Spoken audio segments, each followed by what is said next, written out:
여기 사람이 있어! 한겨울 살얼음이 여는 밤, 깊은 숲속에서 동생의 비명 같은 외침이 터졌습니다. 쌍둥이 형제의 낡은 손전등 불빛 아래로 사람의 형체가 드러났어요. 형아, 할머니가 숨을 안 쉬는 것 같아. 동생이 울먹거리는 목소리로 말했어요. 형은 곧바로 자기 목도리를 풀어 할머니의 목에 감아주며 말했습니다. 바다야, 우리가 할머니를 집까지 모시고 가야 해. 형아, 우리가 어떻게 옮겨? 안 옮기면 할머니 죽어. 이 할머니가 누구인지, 왜 한겨울 산속에 맨발로 버려져 있는 건지 아이들은 아무것도 몰랐습니다. 다만 눈앞에서 사람이 죽어가고 있었고 그걸 모른 척할 수가 없었을 뿐입니다. 오늘도 봄날 인생을 찾아주셔서 감사합니다. 좋아요 한번 눌러주시고 재미있게 들어주세요. 그날 저녁 서울 한복판 서원그룹 본사 회장실에는 은은한 차 향이 퍼지고 있었습니다. 명설아 회장은 넓은 가죽 의자에 등을 기대고 앉아 맞은편에 강문석 전무가 건네는 찻잔을 아무런 의심 없이 받아들었습니다. 그도 그럴 것이 강문석은 명 회장이 25년 전에 고아원에서 직접 데려와 키운 아들이었으니까요. 피 한 방울 섞이지 않았지만 명 회장은 이 아이를 친자식보다 더한 정성으로 길러냈고 서원그룹의 전무 자리까지 내어주었습니다. 어머니, 요즘 안색이 좋지 않으셔서 제가 특별히 구해온 약차입니다. 몸에 좋은 거니까 천천히 드세요. 강문석은 다정하게 웃으며 찻잔을 어머니의 손 위로 감싸 쥐어주었습니다. 그 미소가 얼마나 따스했는지 옆에서 보는 비서마저 감탄할 정도였죠.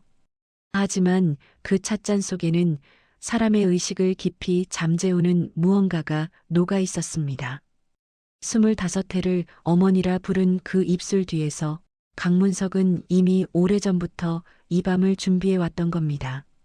명 회장은 두어 모금을 넘기고 나서 이상하게 눈꺼풀이 무거워지는 것을 느꼈습니다.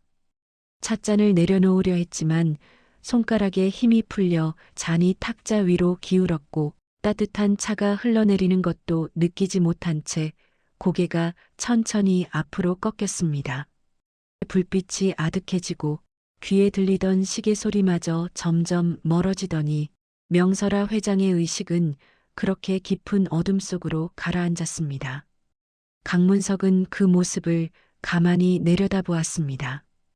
어머니라 불렀던 사람이 힘없이 쓰러져가는 모습 앞에서 그의 얼굴에는 슬픔도 미안함도 아무것도 없었습니다.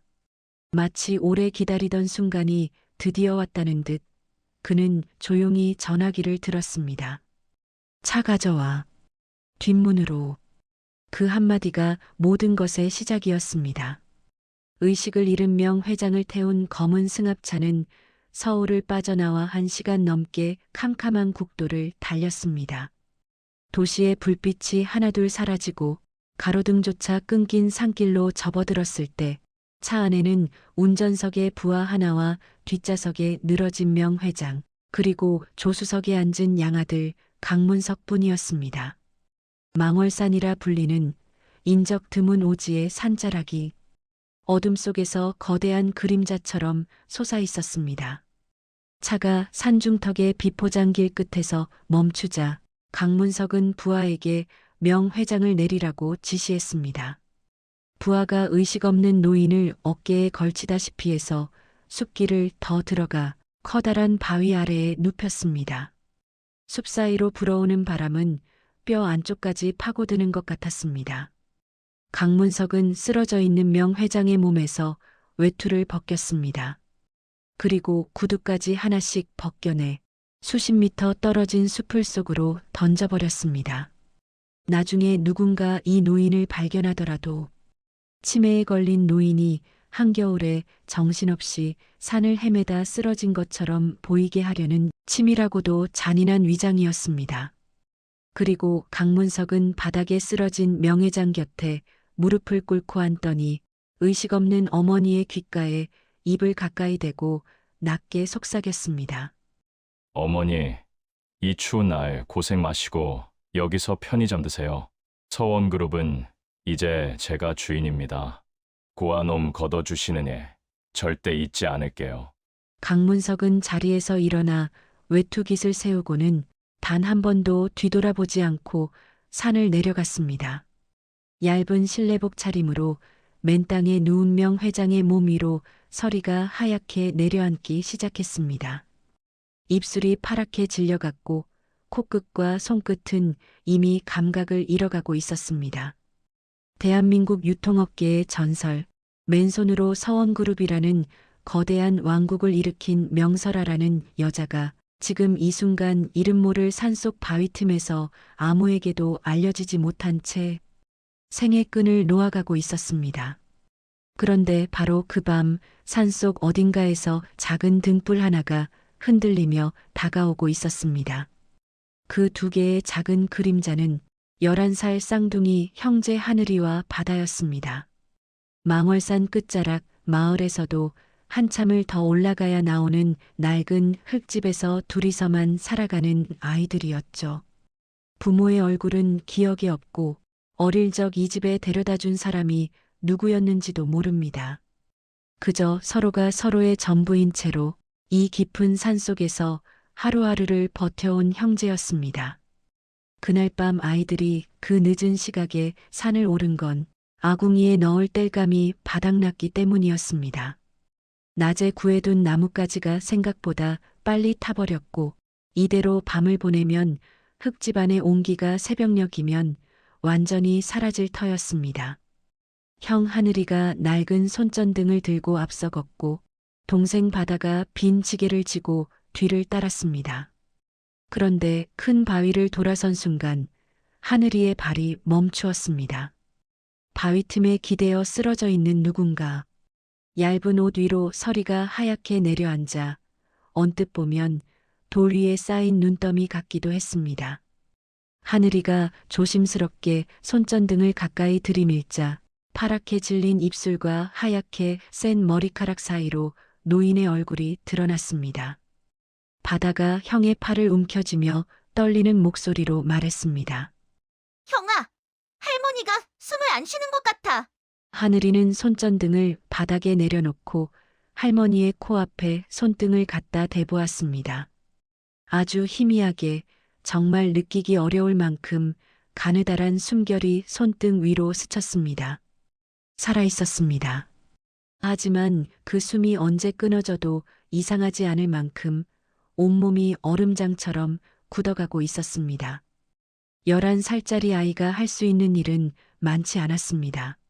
하지만 하늘이는 울거나 당황하는 대신 자기 목에 감고 있던 낡은 목도리를 풀어 할머니의 목에 돌돌 감아주었습니다. 해진 데가 여러 군데인 세상에서 가장 초라한 목도리였지만 그 순간 그것은 아이가 가진 가장 따뜻한 전부였습니다. 바다야, 지게 여기 놔. 우리가 할머니를 집까지 데려가야 해. 형아, 할머니가 너무 크잖아. 우리가 어떻게 옮겨? 안 옮기면 할머니 죽어. 방법은 생각하면서 가는 거야. 형제는 지게를 바닥에 뉘이고 있는 힘을 다해 할머니의 몸을 지게 위로 끌어올렸습니다. 70평생을 살아온 어른의 몸은 아이들에게 감당하기 버거운 무게였지만 하늘이가 지게의 앞쪽 끈을 어깨에 걸고 바다가 뒤에서 밀었습니다. 한 발짝 내딛고 멈추고 다시 한 발짝 내딛고 미끄러지고 평소 같으면 반 시간이면 충분한 산길을 그날 밤 아이들은 2시간 넘게 걸어 내려왔습니다. 흙집 문을 발로 차고 들어서는 순간 하늘이의 다리가 풀려 그대로 마루에 주저앉았습니다. 바다도 헐떡이며 쓰러지듯 앉았지만 아이들은 쉴 틈도 없이 다시 일어났습니다. 아궁이에 불부터 살려야 했으니까요. 바다가 부엌 한쪽에 비상용으로 남겨둔 마지막 장작 서너 개비를 가져와 겨우 불을 붙였습니다. 불길이 살아나며 흙벽에 붉은 빛이 퍼졌고 아궁이 위 구들장이 서서히 열기를 머금기 시작했습니다. 아이들은 할머니를 아랫목으로 옮겼습니다. 집안에서 그나마 가장 따뜻한 자리, 아궁이의 온기가 제일 먼저 닿는 그 자리에 할머니를 눕히고 이불이라 부르기도 민망한 얇은 혼이불을 덮어드렸습니다. 그런데 하늘이는 할머니의 맨발을 보고 깜짝 놀랐습니다. 발가락 끝이 하얗게 변해 있었던 겁니다. 동상이 시작되고 있었습니다. 이대로 두면 발가락을 잃을 수도 있다는 걸 산에서 자란 아이는 본능적으로 알고 있었습니다. 바다야, 가마솥에 물 데워. 뜨겁지 않게, 미지근하게. 바다가 불이 나게 가마솥에 물을 올리는 동안 하늘이는 할머니의 두 발을 자기 품에 안고 두 손으로 감싸 주무르기 시작했습니다. 감각이 없는 듯 축 늘어진 발을 조심스럽게 그러나 쉬지 않고 문질렀습니다. 이윽고 바다가 미지근한 물을 대야에 받아오자 형제는 할머니의 발을 물에 담그고 번갈아가며 발등과 발바닥을 주물렀습니다. 물이 식으면 다시 데워오고 또 식으면 다시 데워오고 그 작은 손들은 밤새도록 멈추지 않았습니다. 하늘이는 발을 주무르고 바다는 할머니의 손을 맡았습니다. 굳어버린 손가락 하나하나를 제 볼에 대고 입김을 불어가며 녹였습니다. 아이의 볼은 이미 아궁이 그 으름으로 까맣게 물들어 있었고 눈두덩이 위로 피로의 무게가 내려앉고 있었지만 바다는 할머니의 손가락 끝에서 아주 미세한 떨림이 느껴질 때까지 입김을 멈추지 않았습니다. 밤은 길고 또 길었습니다. 아궁이의 불빛이 흙벽 위로 아이들의 그림자를 크게 들이우는 동안 아이들은 한 번도 잠들지 않았습니다. 하늘이는 할머니의 이마에 손을 대보며 체온이 돌아오고 있는지 확인했고 바다는 할머니의 입가에 귀를 바짝 대고 숨소리가 조금이라도 깊어졌는지 살폈습니다. 창밖에서는 여전히 산바람이 거칠게 불어왔지만 이 작은 흙집 안만큼은 아이들이 지켜낸 온기가 할머니의 몸을 감싸고 있었습니다. 그리고 새벽녘 창호지 너머로 여린 빛이 스며들기 시작할 무렵이었습니다. 명설아 회장의 눈꺼풀이 조금씩 떨리더니 서서히 눈을 떴습니다.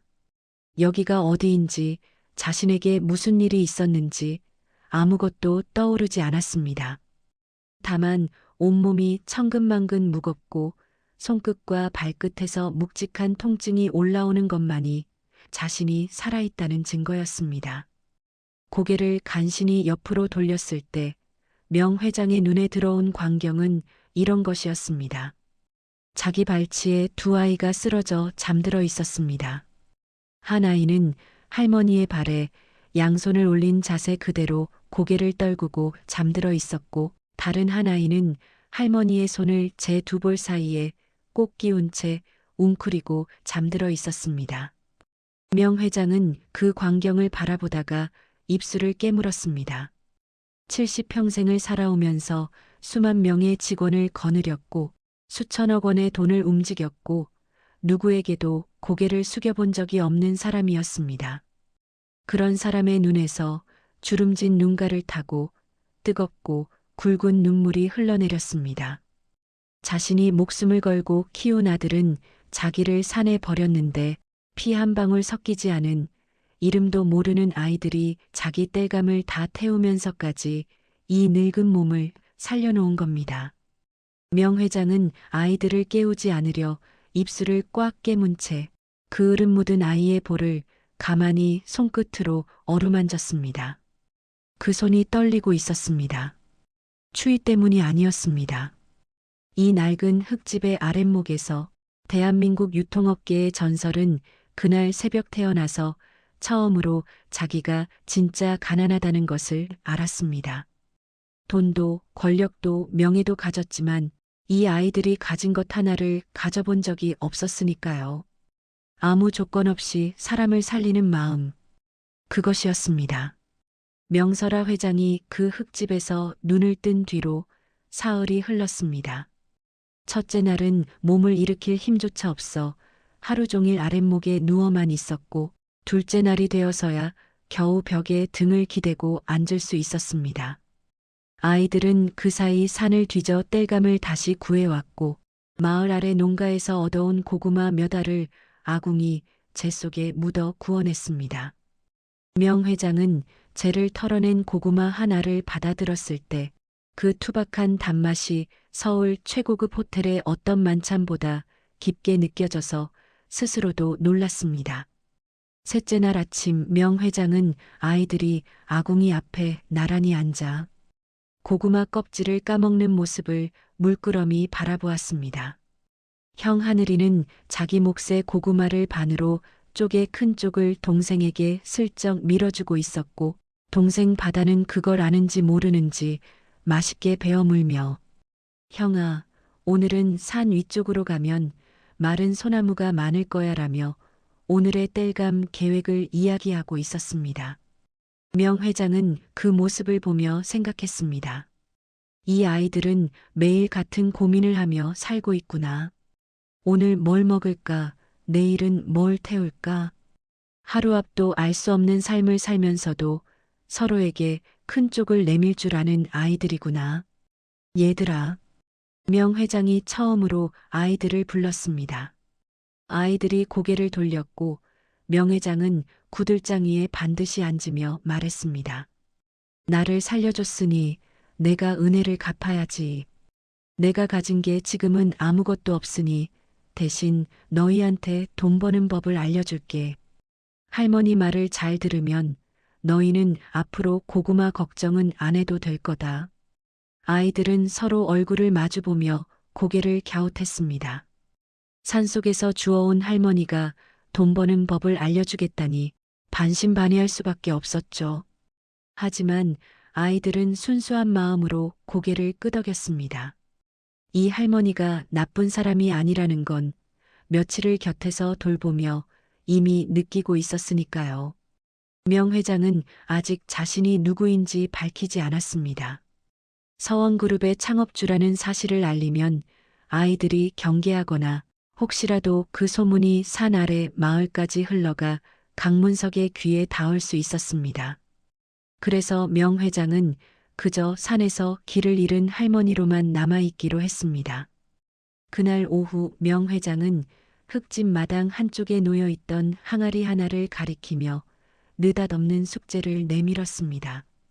크기는 어른 팔뚝만 하고 밑바닥에 주먹만 한 구멍이 뻥 뚫려 있는, 말하자면 아무 쓸모도 없는 깨진 항아리였습니다.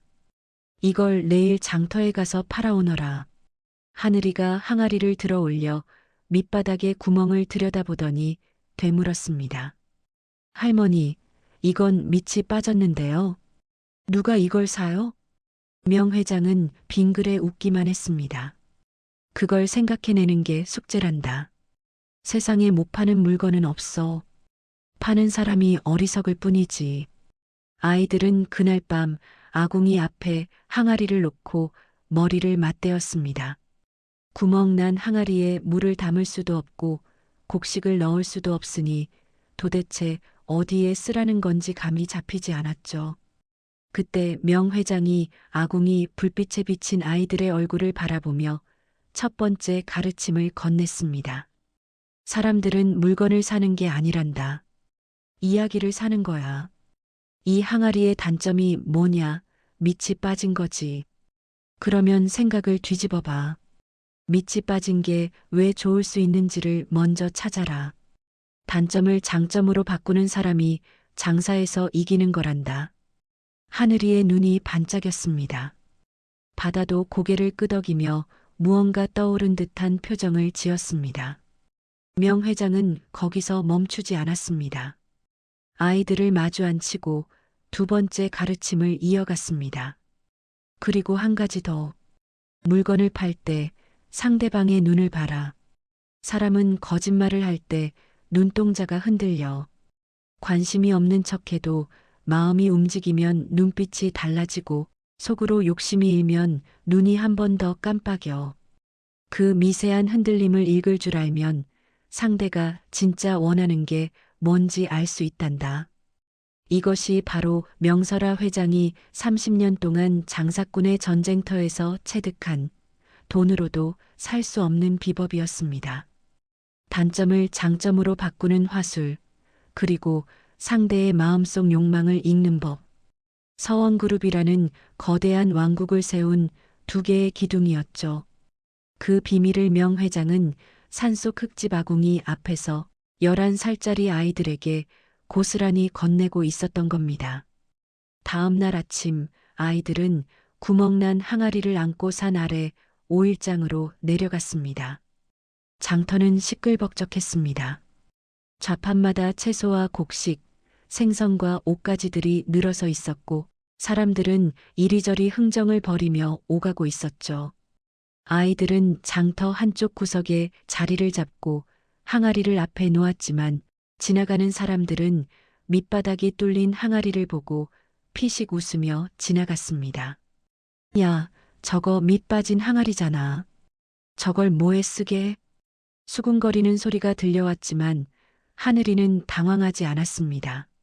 하늘이는 자리에서 벌떡 일어나 장터 한복판으로 걸어가더니 마을 어르신들이 모여 있는 곳 앞에서 항아리를 번쩍 들어 올렸습니다. 그리고 해맑은 얼굴로 또랑또랑한 목소리를 울렸습니다. 어르신들, 이 항아리 좀 보세요. 밑이 뻥 뚫려 있죠? 보통 항아리는 밑이 막혀 있으니까 복이 들어와도 소리가 안 들리잖아요.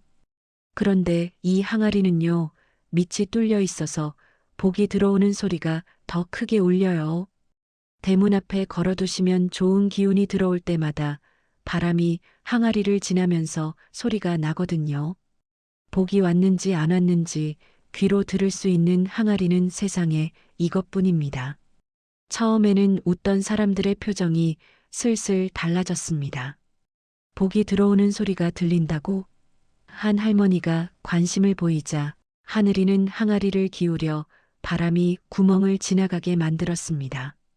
정말로 윙하는 부드러운 바람 소리가 울렸고 하늘이는 눈을 동그랗게 뜨며 말했습니다. 들리시죠? 이게 복소리입니다. 주위에서 웃음이 터졌지만 그건 비웃음이 아니라 감탄 섞인 웃음이었습니다.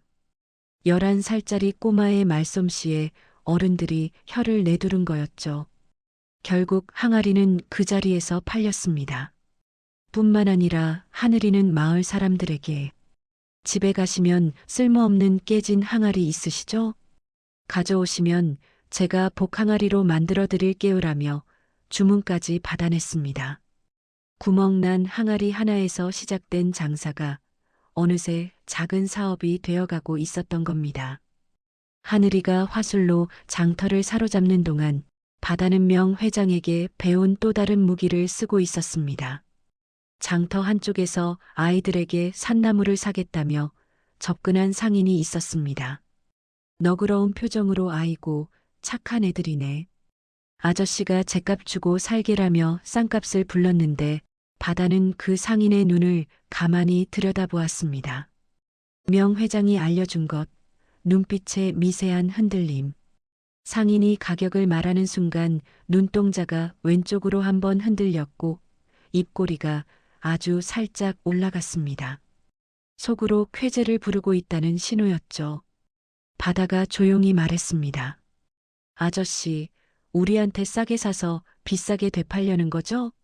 진짜 죗값이면 눈빛이 안 흔들렸을 거예요. 상인의 얼굴이 순간 굳었습니다. 11살짜리 꼬마에게 속마음을 들킨 거였죠. 주위의 장터 사람들이 어이구, 저 꼬마한테 딱 걸렸네 하며 웃었고 결국 상인은 제대로 된 값을 치르고 산나물을 사갔습니다. 해질녘 장터에서 돌아온 아이들이 번 돈을 명 회장 앞에 쏟아놓았을 때 명 회장은 한동안 말이 없었습니다. 구멍 난 항아리를 들고 나간 지 반나절도 안 돼요. 하늘이는 단점을 장점으로 바꾸는 화술을 완벽하게 실전에 적용했고 바다는 상대의 눈빛을 읽어 거짓을 간파하는 심리전을 써먹었습니다. 오랜 시간 걸려 체득한 비법을 이 아이들은 단 하루 만에 자기 것으로 만들어버린 겁니다. 가르침을 듣고 이해하는 것과 그것을 현장에서 즉시 써먹는 것은 하늘과 땅 차이입니다. 명 회장은 그 차이를 누구보다 잘 알고 있었습니다. 명 회장의 머릿속에서 하나의 그림이 그려지기 시작했습니다. 강문석, 자기를 산에 버리고 서원그룹을 삼킨 양아들. 그자를 무너뜨리려면 증거가 필요하고 그 증거를 손에 넣으려면 호랑이 굴에 들어가야 합니다. 그런데 명 회장 자신은 갈 수가 없습니다. 강문석은 이미 어머니가 죽었다고 믿고 있을 테고 만약 살아있다는 사실이 알려지면 더 확실한 방법으로 입을 막으려 들 테니까요. 대신 갈 수 있는 누군가가 필요했습니다. 강문석이 절대 의심하지 않을 존재, 경계심을 풀고 품 안까지 들여보낼 만한 존재. 명 회장은 고구마를 나눠 먹으며 까르르 웃고 있는 두 아이를 바라보았습니다. 이 아이들이야말로 강문석을 파멸시킬 수 있는 유일한 열쇠라는 확신이 들었습니다. 머리가 비상하고 배운 것을 즉시 실전에 쓸 줄 알며 무엇보다 어른이 절대 경계하지 않는 11살의 얼굴을 가지고 있으니까요. 하지만 명 회장은 서두르지 않았습니다. 아이들에게 가르칠 것이 아직 많았고 무엇보다 이 아이들을 위험에 내모는 일은 완벽한 준비 없이는 해서는 안 되는 일이었습니다. 아궁이에 장작을 하나 더 넣으며 명 회장은 조용히 중얼거렸습니다. 문서가, 내 놈이 이 애미를 산에 버린 건 내 인생 최대의 실수란다. 아궁이 불꽃이 활활 타오르는 흙집 안에서 전설의 복수가 조용히 싹을 틔우고 있었습니다. 망월산 흙집에서 명 회장과 아이들이 장터 숙제를 하며 조용한 나날을 보내고 있을 무렵 서울에서는 전혀 다른 풍경이 펼쳐지고 있었습니다. 강문석 전무는 명 회장이 실종된 지 열흘째 되는 날 서원그룹 전 임직원 앞에 서서 눈물을 흘리며 말했습니다. 어머니가 최근 치매 증세가 급격히 악화되어 병원 치료를 받고 계셨는데 한밤중에 병실을 빠져나간 뒤로 행방이 묘연하다고요. 경찰에 실종 신고를 했고 전국에 수배를 올렸으며 서원그룹 차원에서도 사설 수색 인력을 동원하고 있다는 말도 빼놓지 않았습니다. 그 자리에서 강문석은 목이 메어 말을 잇지 못하는 신용까지 해보였는데 그 연기가 어찌나 그럴듯했는지 임직원들 사이에서 저분이 진짜 효자다라는 탄식이 절로 흘러나왔습니다. 하지만 강문석의 진짜 속셈은 따로 있었습니다. 실종 신고는 형식일 뿐 그는 명 회장이 그 추운 밤을 버티지 못하고 이미 숨졌을 거라 확신하고 있었습니다. 외투도 구두도 벗겨놓았으니 맨몸으로 영하의 산중에서 살아남을 칠순 노인은 없다고 생각한 거죠. 다만 한 가지 시신을 발견해야 완벽하게 마음이 편할 것 같았습니다. 그래서 강문석은 수색대를 보내는 척하면서 실제로는 완전히 다른 임무를 가진 사람들을 망월산 일대에 풀었습니다. 정식 수색대가 아니라 강문석이 개인적으로 고용한 감시원들이었습니다. 이들에게 내려진 지시는 단순했습니다. 망월산 주변에서 길 잃은 노인이 있거나 노인을 데리고 있는 사람이 있으면 즉시 보고하라는 것이었습니다. 혹시라도 누군가가 명 회장을 발견해 살려놓았을 경우를 대비한 뒷수습이었던 겁니다. 감시원들은 서너 명씩 조를 짜서 망월산 입구의 마을 주변을 배회하기 시작했습니다. 낯선 남자들이 갑자기 산골 마을에 나타나 이 집 저 집 기웃거리니 마을 사람들 사이에서도 수군거림이 일었습니다. 서울서 온 사람들인데 실종된 노인을 찾는다더라는 말이 떠돌았지만 그들의 눈빛은 걱정하는 사람의 눈빛이 아니었습니다. 무언가를 추적하는 사냥꾼의 눈이었죠. 이 소식은 장터에 내려갔다가 돌아온 바다의 입을 통해 명 회장의 귀에 전해졌습니다. 할머니, 마을에 이상한 아저씨들이 돌아다녀요. 어떤 할머니를 찾고 있대요. 명 회장의 표정이 순간 굳었습니다. 머릿속으로 빠르게 계산이 돌아갔습니다. 감시원들이 마을 주변에만 머물고 있다면 산 깊숙이 들어앉은 이 흙집까지는 아직 손이 닿지 않은 겁니다. 시간 문제였습니다. 수색 범위를 넓히면 언젠가 이곳도 찾아낼 테니까요. 명 회장은 아이들에게 당분간 장터에 가지 말라고 단단히 일렀습니다. 그러면서도 한 가지를 부탁했습니다. 하늘아, 바다야. 너희가 이 산을 누구보다 잘 아니까 부탁한다. 그 사람들이 어디를 돌아다니는지, 무슨 말을 하는지 몰래 지켜봐 줄 수 있겠니? 대신 절대 들키면 안 된다. 멀리서 보기만 해. 아이들은 고개를 끄덕였습니다. 어느 바위 뒤에 토끼굴이 있고 어느 절벽 아래로 오소리 통로가 나 있는지 사람 발길이 닿지 않는 길목을 손바닥 보듯 꿰고 있었습니다. 다음 날부터 아이들은 산짐승의 길을 따라 소리 없이 움직이며 감시원들의 동선을 살피기 시작했습니다. 하늘이는 큰 느티나무 위에 올라가 감시원들이 어느 방향으로 이동하는지 지켜보았고, 바다는 바위 틈에 몸을 숨긴 채 그들의 대화에 귀를 기울였습니다.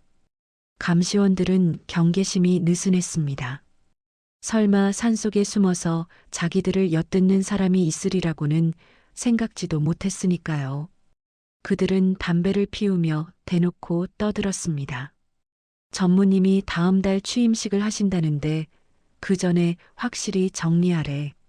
49제도 같이 한다더라. 시신도 없이 장례를 치른다니 참. 뭐 위에서 알아서 하겠지. 우린 여기서 깔끔하게 마무리만 하면 돼.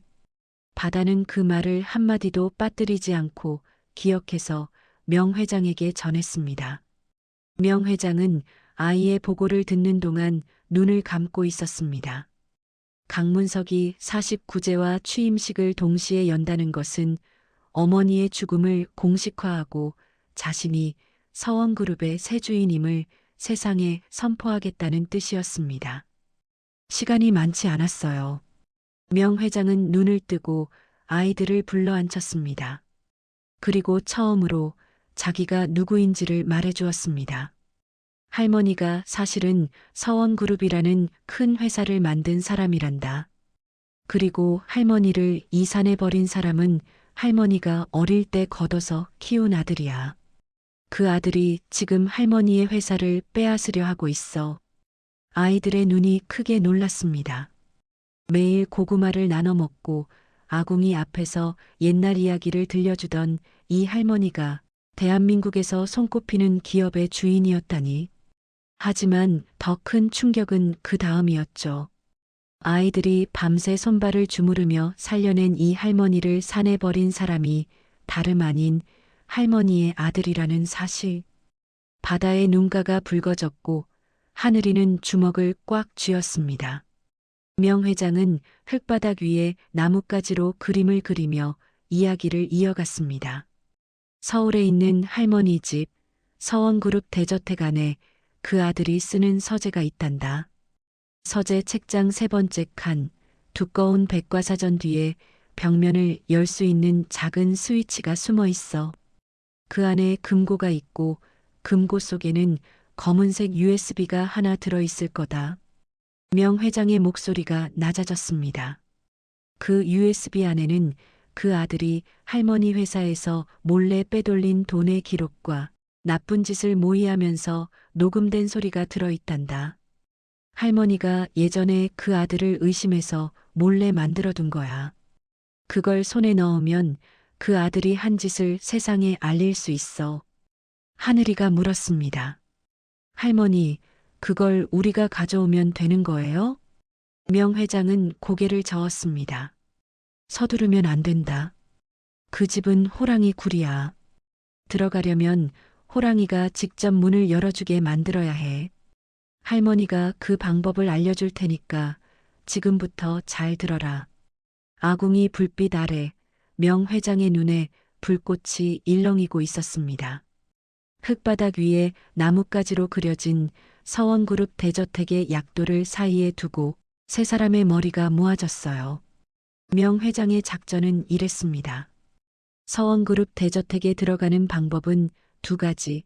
하나는 담을 넘는 것이고 다른 하나는 주인이 직접 문을 열어주는 것이죠. 담을 넘으면 잡힙니다. 경비 시스템이 살아있고 CCTV가 저택 구석구석을 비추고 있으니까요. 그러니 남은 방법은 하나, 강문석이 스스로 두 팔 벌려 아이들을 맞아들이게 만드는 것이었습니다. 명 회장은 아이들에게 물었습니다. 강문석이라는 사람이 지금 가장 원하는 게 뭘까? 하늘이가 생각에 잠기더니 대답했습니다. 할머니를 버린 나쁜 사람이라는 걸 아무도 모르게 하는 거요? 명 회장이 고개를 끄덕였습니다. 그래, 정확하다. 그 사람은 지금 세상 사람들한테 착한 아들로 보이고 싶어서 안달이 난 상태야. 그런 사람에게 가장 좋은 도구가 뭐겠니? 예쁘고 똑똑한 아이들이지. 불쌍한 고아 아이들을 돌봐주는 모습을 세상에 보여주면 사람들이 그 사람을 어떻게 생각하겠어? 바다가 눈을 동그랗게 뜨며 물었어요. 그러면 우리가 직접 그 사람한테 가는 거예요? 아니, 그 사람이 너희를 데려가게 만드는 거란다. 명 회장은 아이들에게 서원그룹 홍보팀에서 주최하는 행사 하나를 알려주었습니다. 강문석이 취임식을 앞두고 기업 이미지 쇄신을 위해 기획한 서원그룹 어린이 모델 선발대회. 전국의 초등학생을 대상으로 서원그룹의 광고 모델을 뽑는 행사였는데 강문석의 진짜 의도는 자신의 부드러운 이미지를 대중에게 심는 것이었죠. 이 대회에서 뽑힌 아이들은 서원그룹 본사와 대저택에서 촬영을 하게 되어 있었습니다. 명 회장은 이것이 저택에 들어가는 열쇠라고 판단한 겁니다. 산을 내려가기 전 명 회장은 며칠에 걸쳐 아이들에게 특별한 수업을 했습니다. 장터에서의 화술과 심리전이 첫 번째 수업이었다면 이번은 두 번째 수업이었습니다. 걸음걸이, 인사하는 법, 어른 앞에서 눈을 마주치는 각도, 말할 때 목소리의 높낮이, 웃을 때 입꼬리를 올리는 정도까지. 명 회장은 자신이 수십 년간 재계 정상에서 체득한 품격의 기술을 아이들에게 하나하나 가르쳤습니다. 장사꾼은 말로 사람을 끌어당기지만 진짜 큰 사람은 서 있는 것만으로도 상대가 고개를 숙이게 만든단다. 너희는 그 앞에 서는 순간부터 산골 아이가 아니라 누가 봐도 범상치 않은 아이로 보여야 해. 아이들은 흙집 마당에서 걸음걸이를 연습했습니다. 하늘이는 처음에 어색해하더니 반나절 만에 자연스러운 걸음을 만들어냈고 바다는 형보다 더 빨리 눈맞춤의 기술을 익혀 명 회장조차 감탄할 만큼 또렷하면서도 공손한 눈빛을 구사하게 되었습니다. 이윽고 준비를 마친 아이들은 명 회장이 마을에서 구해준 깨끗한 옷을 입고 산을 내려갔습니다. 명 회장은 흙집 문 앞에 서서 아이들의 뒷모습을 지켜보았어요. 저 작은 등이 산모퉁이를 돌아 사라질 때까지 시선을 거두지 못했습니다. 아무리 영리한 아이들이라 해도 11살입니다. 호랑이 굴에 보내는 마음이 편할 리 없었죠. 하지만 명 회장은 알고 있었습니다. 이 아이들이 아니면 강문석의 아성에 닿을 수 있는 사람은 이 세상에 없다는 것을. 서원그룹 어린이 모델 선발대회는 서울 본사 대강당에서 열렸습니다. 전국에서 모인 수백 명의 아이들이 저마다 화려한 옷을 입고 부모님 손을 잡고 와 있었습니다. 하늘이와 바다는 그 속에서 유일하게 보호자 없이 온 아이들이었죠. 접수대에서 직원이 보호자분은요? 라고 물었을 때 하늘이가 반듯한 자세로 대답했습니다. 저희는 부모님이 안 계십니다. 저희가 직접 지원했습니다. 그 한마디에 접수대 직원의 눈빛이 달라졌습니다. 안쓰러움도 있었지만 그보다는 11살짜리가 보여주는 의연한 태도에 놀란 것이었죠. 아이들은 대기실에서도 다른 아이들처럼 떠들거나 장난치지 않고 등을 곧게 펴고 앉아 차분히 자기 순서를 기다렸습니다. 심사가 시작되었습니다. 카메라 앞에 선 아이들은 하나같이 긴장한 표정이었지만 하늘이와 바다는 달랐습니다. 하늘이는 카메라를 정면으로 바라보며 자연스럽게 미소 지었고 바다는 심사위원 한 명 한 명의 눈을 차례로 마주치며 또렷한 목소리로 자기소개를 했습니다. 명 회장에게 배운 것 그대로였죠. 특별히 화려한 것은 없었지만 그 자리에 선 것만으로 공기가 달라지는 아이들이었습니다. 심사위원석 맨 끝자리에 강문석이 앉아 있었습니다. 아이들에게 관심이 있어서가 아니라 카메라에 자신의 자애로운 모습을 담기 위해 참석한 것이었죠. 그런 강문석의 눈이 쌍둥이 형제에게 멈추었습니다. 부모도 없이 왔다는 그 아이들의 반듯한 태도가 눈에 들어온 겁니다. 저 아이들, 이름이 뭐지? 옆에 앉은 홍보팀장이 서류를 넘기며 대답했습니다. 하늘, 바다, 고아라고 합니다. 보호자 없이 직접 지원했다는데 심사위원들 사이에서 이미 화제입니다. 고아 쌍둥이, 부모 없이 혼자 힘으로 찾아온 의젓한 아이들. 이보다 더 완벽한 이미지 세탁 도구가 어디 있겠습니까? 이 아이들을 서원그룹이 품어주는 모습을 언론에 보여주면 자신은 단숨에 따뜻한 경영인으로 포장될 수 있었습니다. 강문석이 홍보팀장에게 귓속말을 했습니다. 저 쌍둥이 무조건 뽑아. 그리고 촬영은 집에서 하는 걸로 잡아. 내가 직접 돌봐주는 장면을 넣으라고.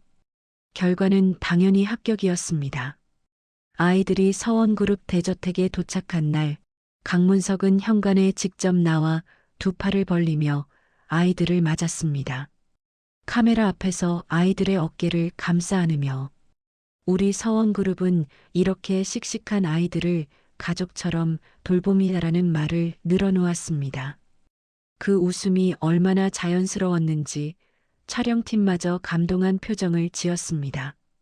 강문석은 아이들에게 저택 안에 손님방을 내어주었고 촬영 기간 동안 저택에 어디든 자유롭게 다녀도 좋다고 허락했습니다. 홍보 효과를 극대화하려면 아이들이 저택 곳곳에서 편안하게 지내는 모습을 많이 찍어야 했으니까요. 강문석의 입장에서는 고작 11살짜리 꼬마들이 저택 안을 돌아다닌다 해도 아무런 위협이 될 게 없었습니다. 그저 자기 이미지를 빛내줄 귀여운 소품일 뿐이라고 생각한 거였죠. 하지만 그것이야말로 강문석이 저지른 결정적인 실수였습니다. 촬영은 그날 아침부터 시작되었습니다. 홍보팀 카메라 감독이 저택 이곳저곳을 배경으로 아이들의 모습을 담았고 하늘이와 바다는 카메라 앞에서 자연스럽게 웃으며 포즈를 취했습니다. 거실에서 찍고 정원에서 찍고 계단에서 찍고 촬영팀이 장소를 옮길 때마다 아이들은 저택의 구조를 눈에 담았어요. 복도가 어디로 이어지는지, 어느 문이 어느 방으로 통하는지, 명 회장이 흙바닥에 나뭇가지로 그려준 약도와 실제 공간을 머릿속에서 하나하나 맞춰가고 있었던 겁니다. 오전 촬영이 한창일 때 강문석이 잠시 거실을 지나 서재로 들어가는 모습이 보였습니다. 하늘이는 그 순간을 놓치지 않았어요. 카메라 감독이 조명을 조정하는 틈을 타 하늘이는 슬쩍 복도 쪽으로 걸어가 서재 문 근처에서 신발끈을 고쳐 매는 척 무릎을 꿇었습니다. 서재 안에서 강문석이 금고를 여는 소리가 들려왔습니다. 삐, 삐삐, 삐삐. 짧은 전자음이 4번. 하늘이는 숨을 죽이고 소리에 집중했습니다. 명 회장이 산에서 가르쳐준 기억법 그대로였죠. 금고 버튼의 배열은 전화기 자판과 같고 숫자마다 소리의 높낮이와 누르는 간격이 미세하게 다르다는 것. 첫 번째와 세 번째 소리의 높이가 같았고 두 번째에서 연속으로 2번이 빠르게 울렸습니다.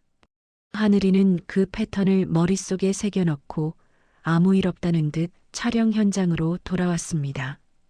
점심시간이 되자 촬영팀 전원이 식당으로 이동했습니다. 바다는 식당으로 향하는 척하다가 살짝 발길을 돌려 부엌 옆 작은 복도로 빠졌습니다. 명 회장이 미리 알려준 것이 있었거든요. 가사 도우미가 서재 청소용 여분의 열쇠를 부엌 근처 서랍에 보관한다는 것. 바다는 서랍 여러 개를 조심스럽게 열어보았고 세 번째 서랍 안쪽에서 은빛 열쇠 하나를 찾아냈습니다. 열쇠를 주머니에 넣고 아무 일 없다는 듯 식당에 합류했을 때 걸린 시간은 채 2분도 되지 않았습니다. 오후가 되자 촬영은 막바지에 접어들었어요. 마지막 컷은 저택 정원에서의 단체 촬영이었고 강문석도 참석하여 아이들의 어깨를 감싸 안은 사진을 찍었습니다. 카메라 감독이 수고하셨습니다를 외치며 장비를 정리하기 시작했을 때 시간은 오후 4시를 넘기고 있었습니다. 홍보팀 직원이 차량을 준비할 테니 기다려달라고 말했고 강문석은 아이들에게 안에서 쉬고 있으렴이라는 말을 남기고 서재로 들어갔습니다. 아이들에게 주어진 시간은 길지 않았습니다. 하늘이와 바다는 눈빛을 교환했습니다. 강문석이 서재에 들어간 것을 확인한 뒤 아이들은 화장실에 간다는 핑계로 자리를 떴어요. 복도를 돌아 서재 반대편 끝에 있는 화장실 앞을 지나치고 2층 계단을 올라갔습니다. 명 회장이 알려준 비밀 통로의 입구가 2층 복도 끝에 있었기 때문이었어요. 하지만 아이들은 비밀 통로를 쓰지 않았습니다. 강문석이 지금 서재 안에 있으니까요. 대신 아이들이 선택한 건 기다림이었습니다. 2층 복도 끝 창가에 나란히 앉아 아래층에서 서재 문이 열리는 소리가 들릴 때까지 기다리는 것. 하늘이는 창밖을 내다보는 척하며 귀를 세웠고 바다는 복도 계단 쪽을 살피며 혹시 누가 올라오는지 경계했습니다. 10분쯤 지났을까요? 아래층에서 서재 문이 열리는 소리가 들렸고 강문석의 구두 소리가 복도를 지나 멀어졌습니다. 하늘이가 고개를 끄덕이자 바다가 주머니에서 열쇠를 꺼냈습니다. 아이들은 맨발로 계단을 내려갔습니다. 발소리를 죽이기 위해서였죠. 서재 문 앞에 도착한 바다가 열쇠를 꽂아 돌리자 찰칵 소리와 함께 문이 열렸습니다. 아이들은 어둠 속으로 미끄러지듯 들어갔습니다. 서재 안은 고급 가죽과 오래된 종이 냄새가 뒤섞여 있었습니다. 커튼 사이로 스며드는 오후에 남은 햇살이 유일한 빛이었죠. 하늘이는 곧장 책장 앞으로 갔습니다. 세 번째 칸, 두꺼운 백과사전. 명 회장이 흙바닥에 그려준 약도 그대로였습니다. 백과사전을 빼내자 그 뒤쪽 벽면에 손가락 한마디만 한 작은 돌기가 있었습니다. 하늘이가 스위치를 누르자 낮은 기계음과 함께 책장 한 칸이 천천히 밀려나면서 그 뒤에 숨겨져 있던 소형 금고가 모습을 드러냈어요. 지문 인식기와 숫자, 패드가 나란히 붙어 있는 금고. 하지만 명 회장이 미리 알려준 관리자 모드가 있었습니다.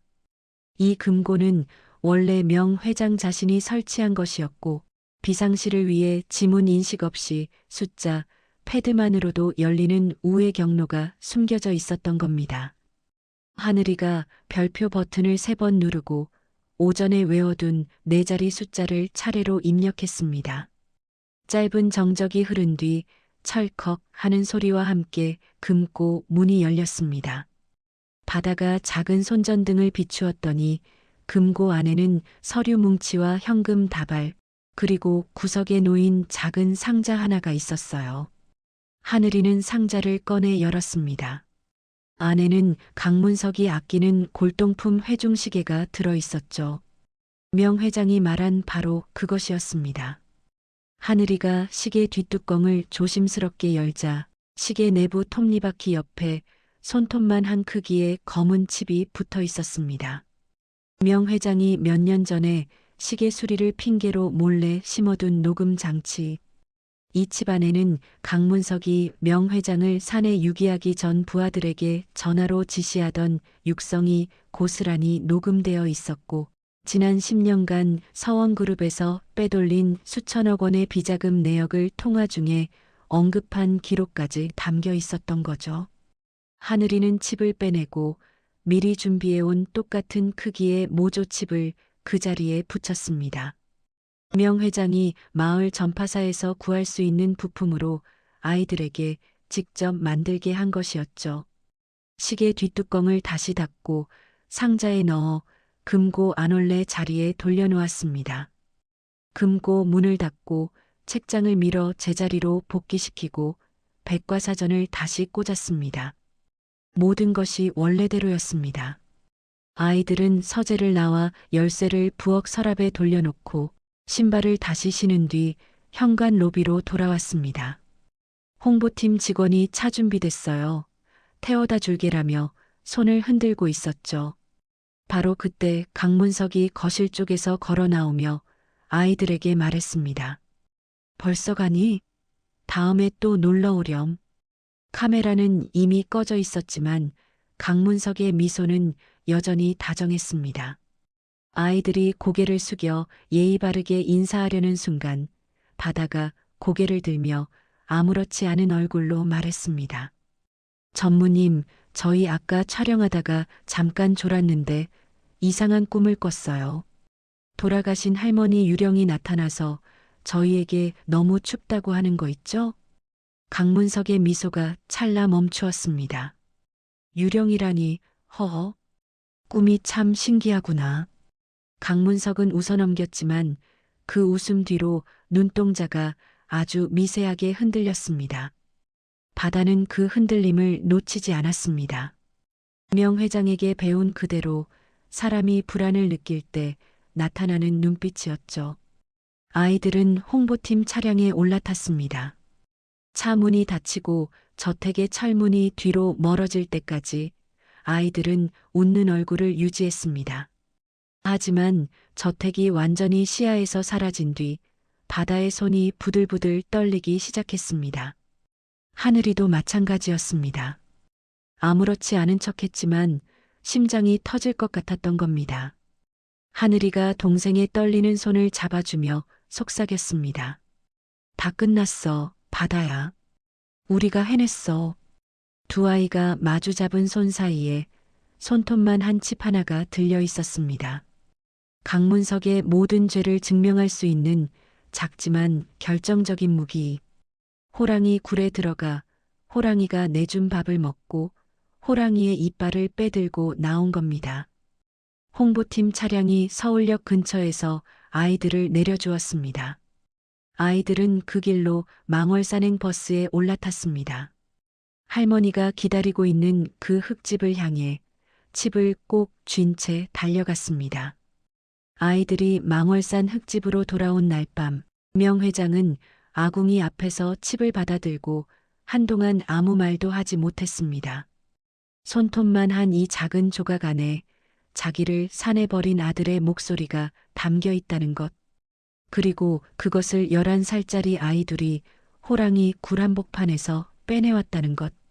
명 회장은 칩을 두 손으로 감싼 채 눈을 감았습니다. 떨리는 것은 손이 아니라 가슴이었습니다. 20년을 넘게 키운 아들에게 배신당한 분노도 이 아이들이 무사히 돌아왔다는 안도도 전부 한꺼번에 밀려왔으니까요. 한참 뒤에야 명 회장이 입을 열었습니다. 고생했다, 우리 아이들. 이제 마지막 한 판만 남았어. 그날부터 명 회장은 아궁이 앞에 앉아 최후의 작전을 짜기 시작했습니다. 집안의 증거를 터뜨릴 장소와 시간, 그리고 방법.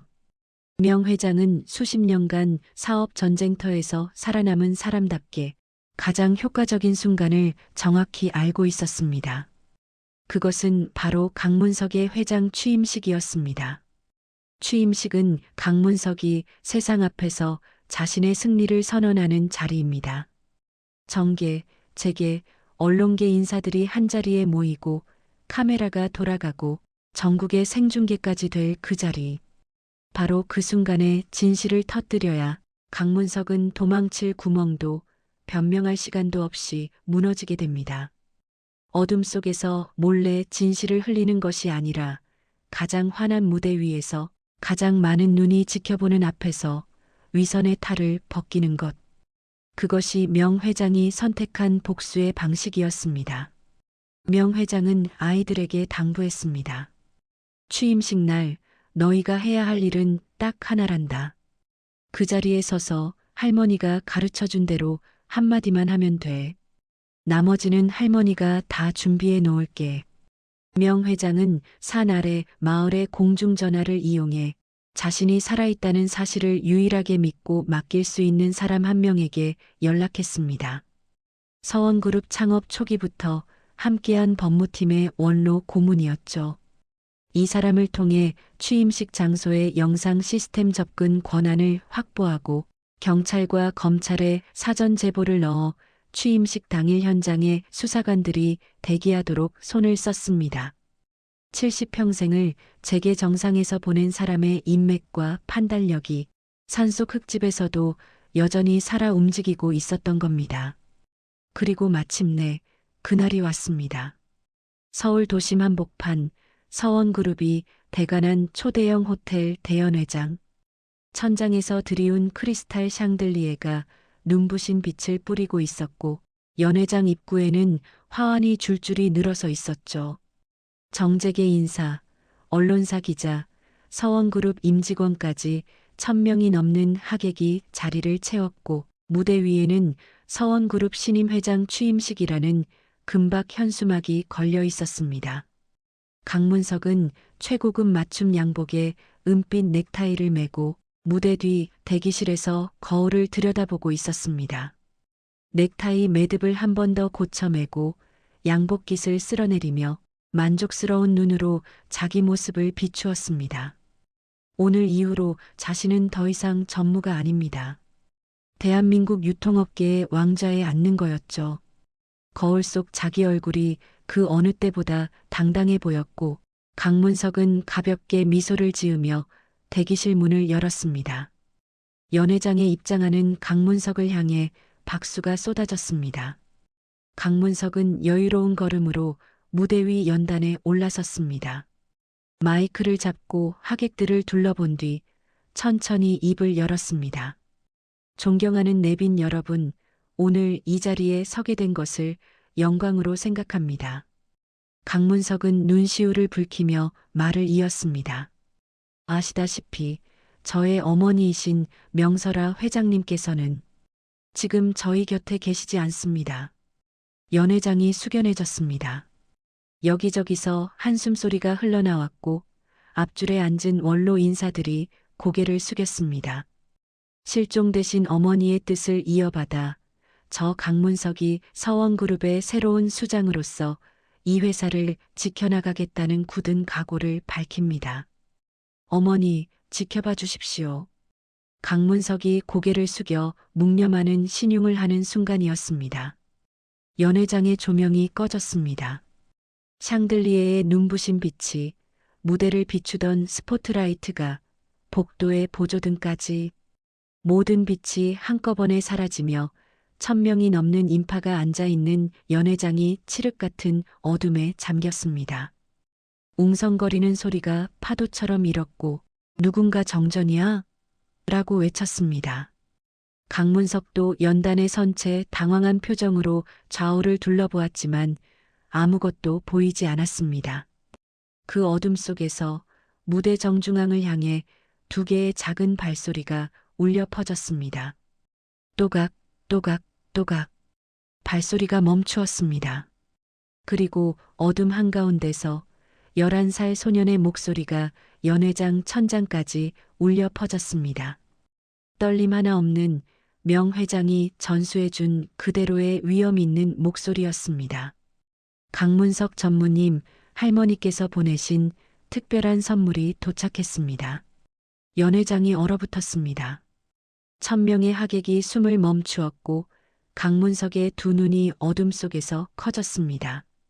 그 목소리가, 그 할머니라는 단어가 강문석의 귓속에서 메아리 쳤어요. 자기가 돌봐주겠다며 카메라 앞에서 어깨를 감싸 안았던 그 고아 쌍둥이의 목소리였습니다.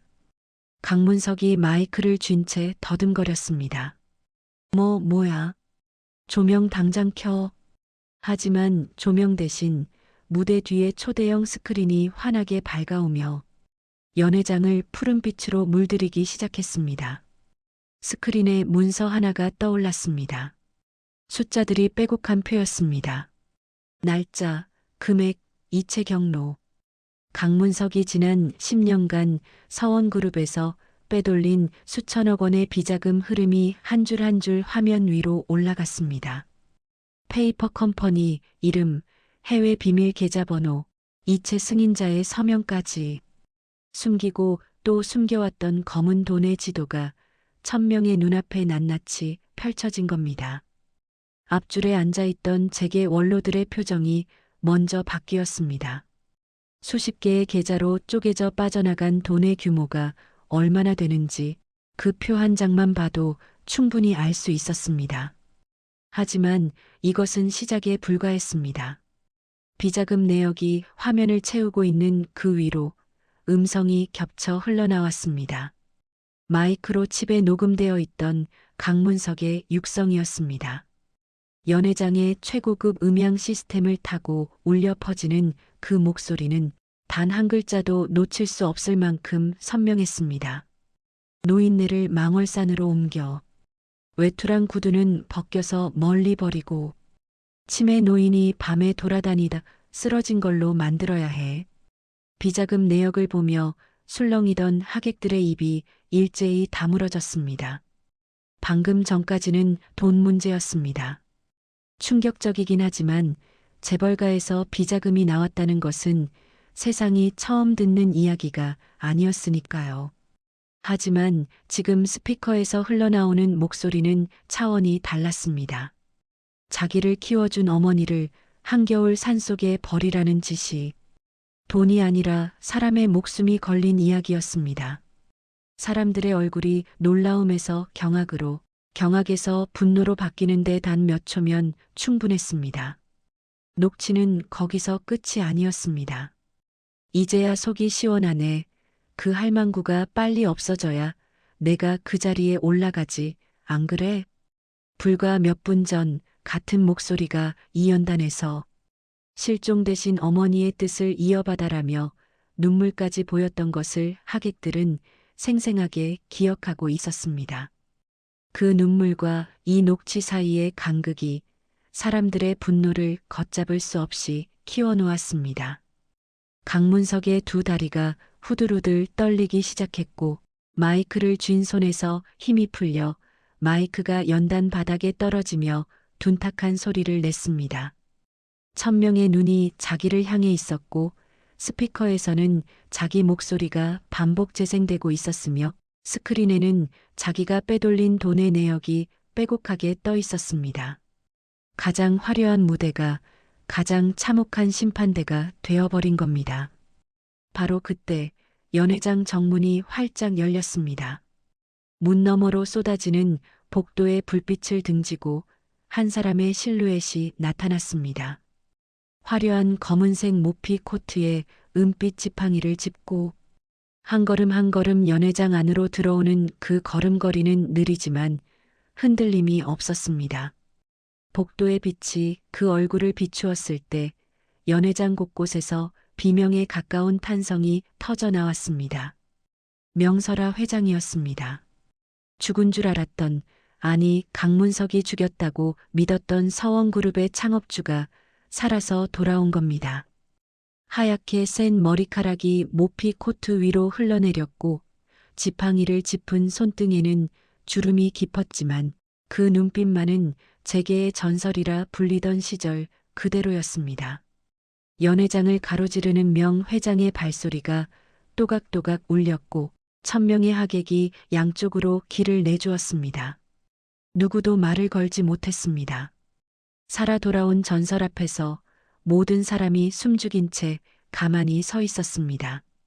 명 회장이 무대 앞까지 걸어왔습니다. 연단 위에서 사색이 된 채 서 있는 강문석을 올려다보며 지팡이를 바닥에 한번 힘차게 내리찍었습니다. 탁 하는 소리가 연회장에 메아리 쳤습니다. 그리고 70평생 수만 명의 직원을 이끈 그 목소리가 연회장 천장을 뚫을 기세로 터져 나왔습니다. 내 이놈 문서가, 내가 죽어 내 놈 세상을 만들 줄 알았더냐. 강문석의 입술이 파르르 떨리며 어머니라는 말이 간신히 새어나왔지만 명 회장은 한치의 자비도 없이 말을 이었습니다. 내가 네 놈을 걷어들여 20년 넘게 밥을 먹이고 내 등에 업고 내 자리까지 내어주며 키웠더니 이 애미를 한겨울 산에 갖다 버린 게 네 놈의 효도냐. 명 회장이 무대 옆에 서 있는 하늘이와 바다를 손으로 가리켰습니다. 이 아이들이 한겨울 산속에서 이 늙은 몸을 업어다 살려냈어.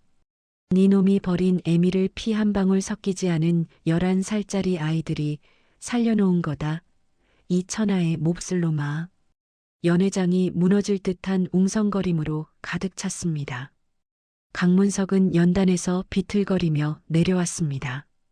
눈동자가 미친 듯이 흔들리고 있었고 이마에는 식은 땀이 줄줄 흘러내렸습니다.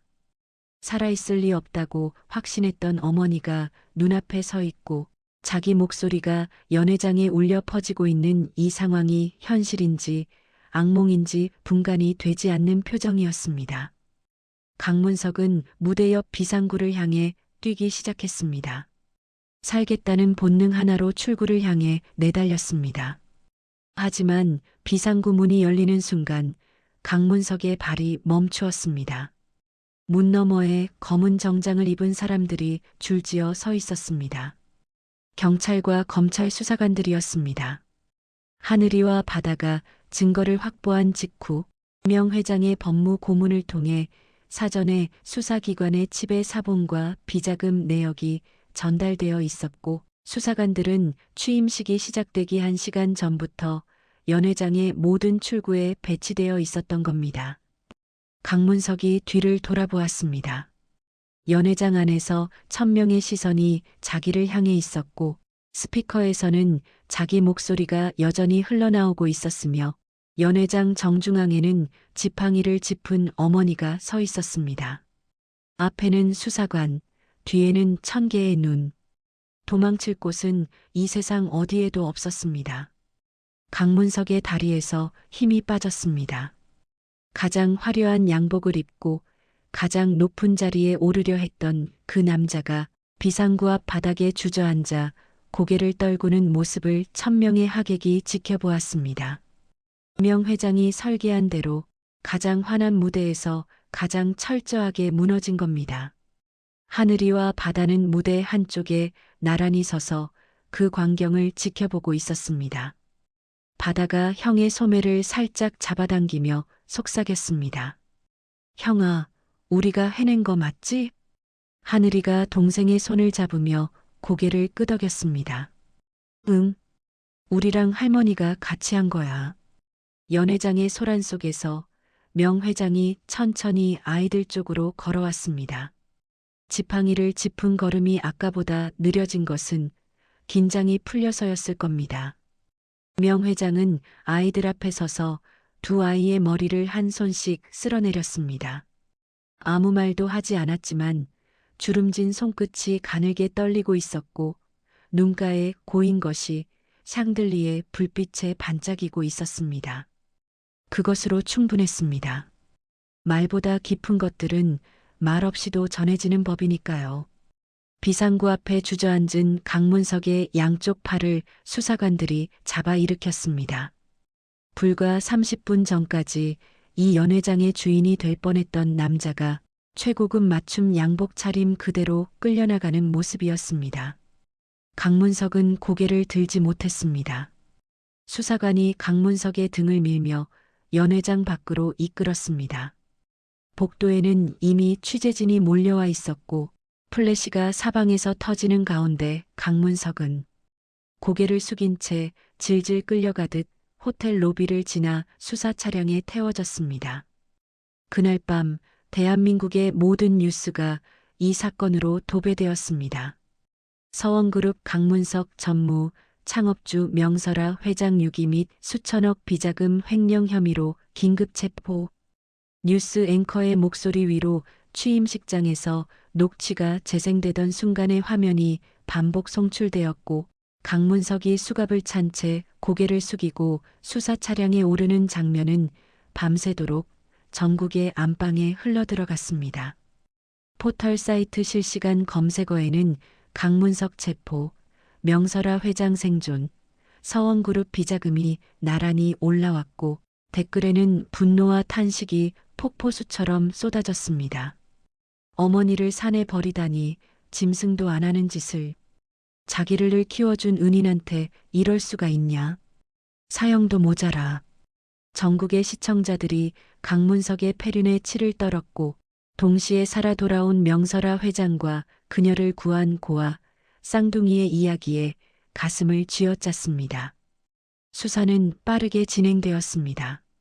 칩에 담긴 녹취록과 비자금 내역은 결정적 증거로 채택되었고 강문석이 고용했던 부하들도 줄줄이 검거되어 범행을 자백했습니다. 명 회장을 실어 나른 승합차의 운전기사, 망월산 주변에 감시원을 배치한 조직책, 비자금 세탁에 관여한 회계사들까지 강문석이 10년에 걸쳐 쌓아 올린 범죄의 탑이 손톱만 한 칩 하나로 한꺼번에 무너져 내린 겁니다. 서원그룹에서의 모든 직위는 박탈되었고 그가 쥐고 있던 주식과 재산권은 전부 동결된 뒤 회사로 환수되었습니다. 빼돌린 수천억 원의 비자금도 해외 계좌 추적을 통해 하나하나 회수되어 명 회장의 뜻에 따라 사회환원 기금으로 전환되었습니다. 강문석이 수감된 곳은 독방이었습니다. 좁은 방 안에 침대 하나, 변기 하나, 그리고 높은 곳에 뚫린 작은 창문 하나. 그 창문으로는 하늘의 한 조각만 겨우 보였고 겨울이 되면 창틈 사이로 스며드는 바람이 방 안을 훑고 지나갔습니다. 강문석은 그 바람을 맞으며 처음으로 생각했을 겁니다. 그 한겨울밤 망월산 바위 틈에 외투도 구두도 없이 누워있던 어머니가 느꼈을 추위가 이런 것이었을까? 아니, 이것보다 더했을 겁니다. 이 독방에는 그래도 지붕이 있고 벽이 있으니까요. 어머니에게는 그마저도 없었습니다. 강문석의 소식이 뉴스에서 점점 사라져갈 무렵 세상의 관심은 다른 곳으로 옮겨가고 있었습니다. 살아 돌아온 전설, 명설아 회장, 그리고 그 전설을 살려낸 11살 쌍둥이 형제. 사람들은 강문석의 폐륜보다 아이들의 이야기에 더 오래 마음을 두었습니다.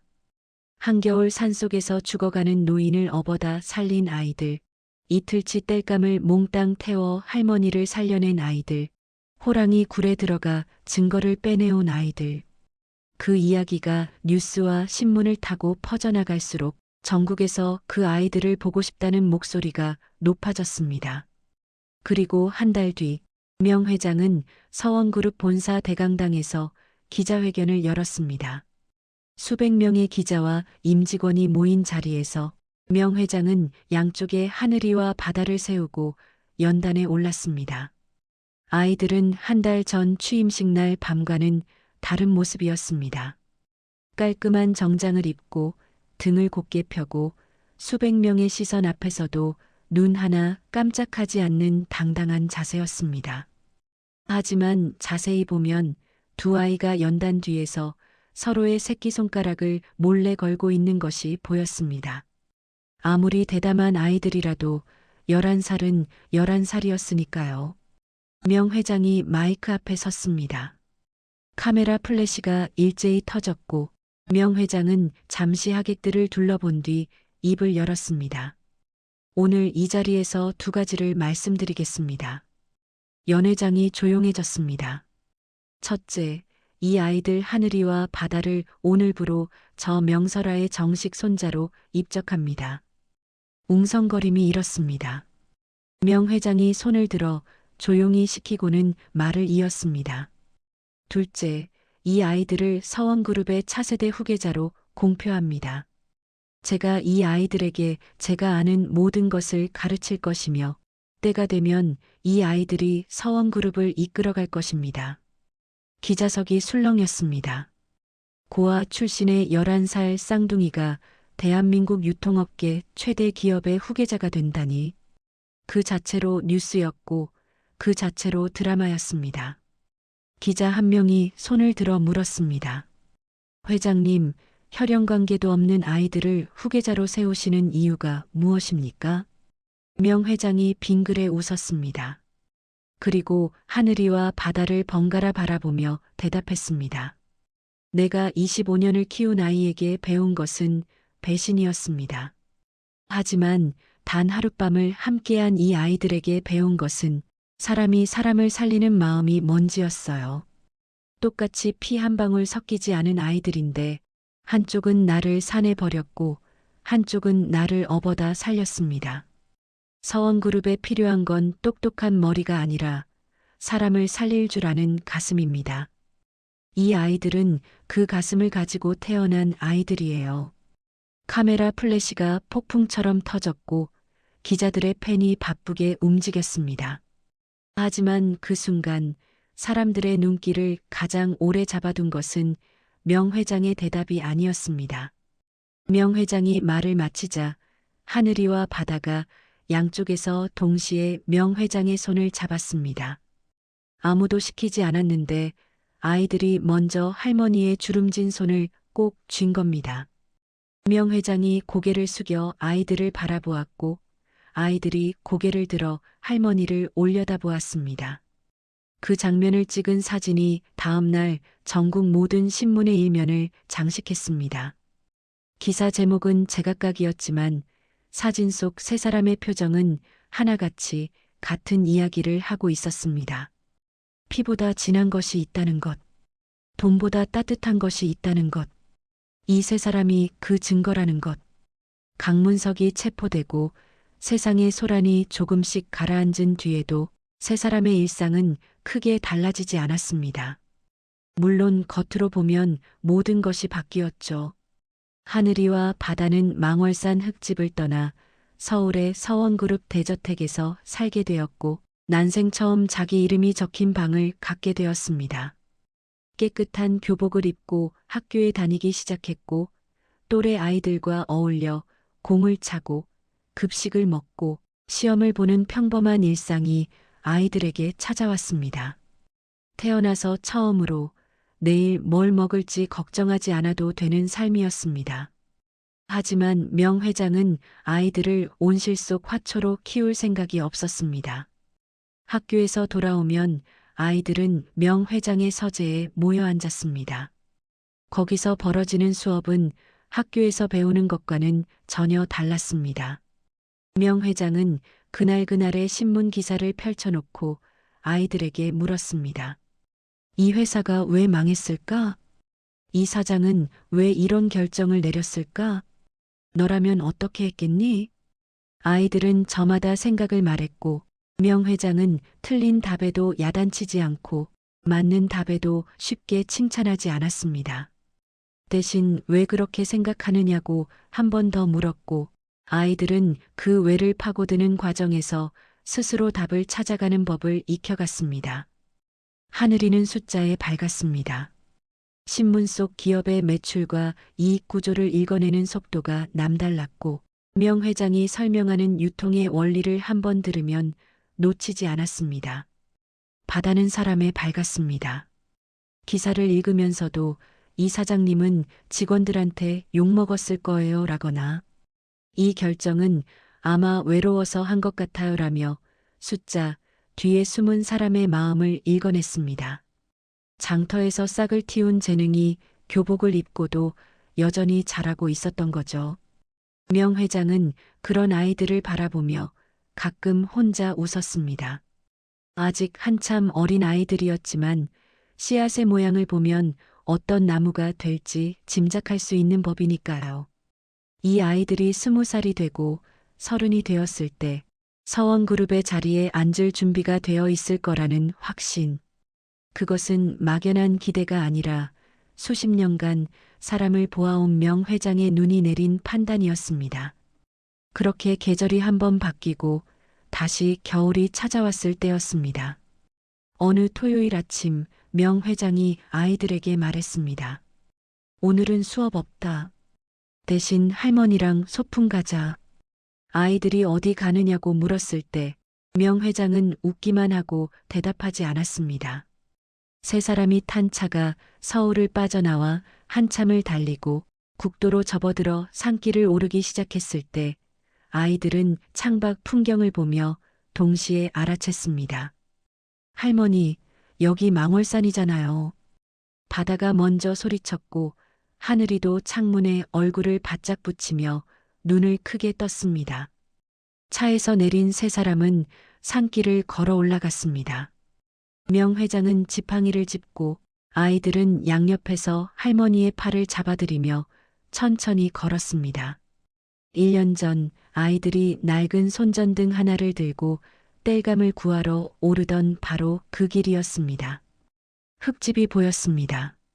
1년 사이에 지붕의 기와가 몇 장 더 깨지고 마당에 풀이 무릎까지 자랐지만 그 집은 그대로 있었습니다. 아궁이도 구들장도 아이들이 명 회장의 발을 주무르며 밤을 새우던 그 아랫목도 그대로였습니다. 명 회장이 마당에 서서 한동안 말없이 집을 바라보았습니다. 1년 전 이 마당에서 아이들에게 구멍난 항아리를 내밀며 이걸 팔아보라고 했던 날이 어제 같기도 하고 아득히 먼 옛날 같기도 했습니다. 하늘이가 아궁이 앞에 쪼그려 앉아 부싯돌을 부딪혔습니다. 마당에서 주워온 마른 나뭇가지에 불이 붙었고 아궁이에 불길이 살아나자 흙집 안이 금세 따뜻해지기 시작했습니다. 바다는 올라오는 길에 구해온 고구마 몇 알을 재 속에 묻었습니다. 1년 전 그날 밤 명 회장이 처음 맛보았던 바로 그 투박한 군고구마였습니다. 세 사람은 아랫목에 나란히 앉았습니다. 구들장의 온기가 엉덩이를 타고 등줄기까지 올라오는 그 감촉은 서울 대저택의 최고급 온돌보다 더 깊고 더 포근했습니다. 아궁이에서 타닥타닥 장작 타는 소리가 울렸고 고구마 익는 달콤한 냄새가 흙집 안을 가득 채웠습니다. 바다가 재 속에서 고구마를 꺼내 껍질을 까다가 문득 말했습니다. 할머니, 1년 전에 우리가 할머니를 발견한 게 바로 저 바위 옆이었잖아요. 명 회장이 고개를 끄덕였습니다. 그래. 그날 밤 할머니는 죽는 줄 알았어. 하늘이가 고구마를 반으로 쪼개며 말했습니다. 근데 할머니, 그날 밤이 없었으면 우리는 할머니를 못 만났잖아요. 명 회장의 손이 멈추었습니다. 고구마를 쥔 주름진 손이 가만히 떨렸습니다. 그랬습니다. 강문석이 자기를 버리지 않았더라면, 그 한겨울 밤 망월산에 쓰러지지 않았더라면 이 아이들을 만나지 못했을 겁니다. 인생에서 가장 잔인한 밤이 인생에서 가장 소중한 만남을 데려온 겁니다. 죽음의 문턱이 사실은 삶의 문턱이었던 거죠. 명 회장은 고구마를 크게 한 입 베어 물고 아이들을 번갈아 바라보며 말했습니다. 얘들아, 할머니가 살면서 배운 게 하나 있단다. 장사는 머리로 하지만 사람 농사는 가슴으로 짓는 거야. 머리로 지은 농사는 돈이 되지만 가슴으로 지은 농사는 사람이 되거든. 할머니는 평생 머리로만 농사를 지었어. 그래서 돈은 벌었는데 사람은 잃었지. 명 회장이 하늘이의 머리를 한 번, 바다의 머리를 한 번 쓸어내리며 말을 이었습니다. 근데 너희가 할머니한테 가르쳐줬어. 가슴으로 짓는 농사가 뭔지. 마지막 남은 땔감을 다 태워서 모르는 할머니를 살리는 게 아무나 할 수 있는 일이 아니야. 너희가 내 진짜 손자들이다. 바다가 고구마를 먹다 말고 코를 훌쩍였습니다. 하늘이도 입술을 깨물며 고개를 숙였지만 금방 고개를 들어 환하게 웃었습니다. 할머니, 우리는 할머니가 진짜 할머니예요. 바다가 형 말에 힘차게 고개를 끄덕이며 명 회장의 품으로 파고들었고 하늘이도 반대쪽에서 할머니의 팔에 매달렸습니다. 명 회장이 두 아이를 양팔로 끌어안았습니다. 70평생 수만 명의 직원을 거느렸지만 이렇게 두 팔 가득 안아본 적은 처음이었습니다. 흙집 아궁이에서 마지막 장작이 타들어가며 붉은 불빛을 뿜었고 군고구마의 달콤한 냄새가 열린 문틈 사이로 밖으로 새어나갔습니다. 세 사람의 웃음소리가 그 뒤를 따라 흙집 밖으로 퍼져나갔습니다. 망월산 나무들 사이로 골짜기를 타고 하늘 위로 1년 전 죽음의 바람이 불던 그 산에 지금은 웃음소리가 메아리치고 있었습니다. 핏줄 한 방울 섞이지 않은 할머니와 두 손자가 세상에서 가장 낡은 흙집의 가장 따뜻한 아랫목에서 고구마를 나눠 먹고 있었습니다. 누가 보면 그저 할머니와 손자들의 평범한 소풍이었지만 이 세 사람이 여기까지 오는 데에는 한겨울밤의 죽음과 아궁이의 온기와 장터의 항아리와 호랑이 굴의 모험과 천명 앞에서의 진실이 있었습니다. 그 모든 것을 지나 세 사람은 처음 만난 바로 이 자리로 돌아왔습니다. 처음과 달라진 것이 있다면 이제는 셋이 가족이라는 것. 그것 하나면 충분했습니다. 믿었던 아들에게 버림받은 할머니와 세상에 아무도 없던 두 아이가 가장 추운 밤에 만나 가장 따뜻한 가족이 된 이야기. 사람이 사람을 살리고 그 살린 사람이 다시 자기를 살리는 이야기. 결국 이 세상에서 가장 강한 힘은 돈도 권력도 아니라 아무 조건 없이 사람을 살리는 마음이라는 것을 이 세 사람이 증명해 준 겁니다. 망월산 흙집 아궁이의 불빛은 아직 꺼지지 않았습니다. 아마 오래도록 꺼지지 않을 겁니다. 끝까지 들어주신 시청자 여러분 정말 감사합니다. 오늘의 주인공인 명회장님과 쌍둥이 형제 하늘이와 바다에게 하고 싶은 말씀을 댓글로 남겨주세요. 봄날 인생과 함께 해주신 여러분, 항상 건강하고 행복하시기를 바랄게요.